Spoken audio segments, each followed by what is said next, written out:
Vous regardez Info Live TV, voici le journal du mardi 19 juin. Ouvrons cette édition avec la rencontre au sommet Olmert-Bush prévue ce mardi à Washington. Une rencontre d'abord formelle qui prend toute son importance au vu des derniers développements à Gaza.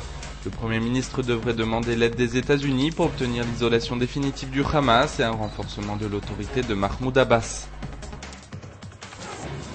C'est dans ce contexte que la secrétaire d'État américaine Condoleezza Rice a annoncé hier la reprise de l'aide directe au nouveau gouvernement palestinien, dirigé par l'indépendant Salem Fayyad. La formation qui ne compte aucun membre du Hamas reçoit le soutien de la communauté internationale. L'UE avait également annoncé la reprise de l'aide directe. Pendant ce temps, à Gaza, l'horreur des Palestiniens pris pour cible hier soir des tirs du Hamas au niveau du point de passage d'Erez. Alors qu'ils sont plusieurs centaines d'hommes et de femmes à attendre leur transfert vers la Judée-Samarie, le mouvement islamique a ouvert le feu sur le poste frontière, tuant 4 personnes selon des sources israéliennes. Sans transition, c'est aujourd'hui qu'Ehud Barak prend ses fonctions au ministère de la Défense. Sa nomination a été avalisée lundi par la Knesset. Dans le même temps, on apprend que le ministère de la Défense a entrepris la rénovation de 6000 abris antimissiles dans le nord du pays. Dans le sud, 2 nouvelles roquettes de type Qassam se sont écrasées dans la soirée de lundi, dont l'une à proximité d'une usine de produits inflammables.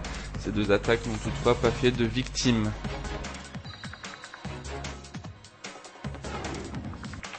Et puis nous vous l'annoncions hier, la compagnie israélienne Dor Alon, unique fournisseur de pétrole pour la bande de Gaza, a repris ses livraisons vers le mince territoire côtier après l'interruption de dimanche.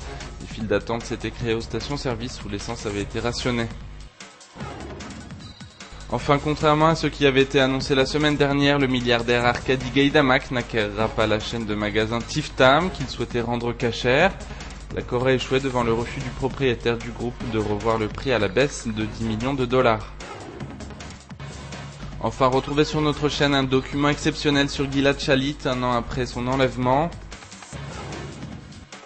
Et puis notre grand débat sur la question de la démographie palestinienne. Bonne journée à tous, en direct de Jérusalem.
Aujourd'hui, le monde entier parle d'Israël.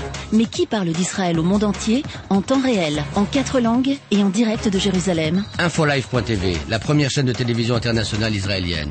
24 heures sur 24, 7 jours sur 7, suivez de l'intérieur l'actualité d'Israël et du Moyen-Orient.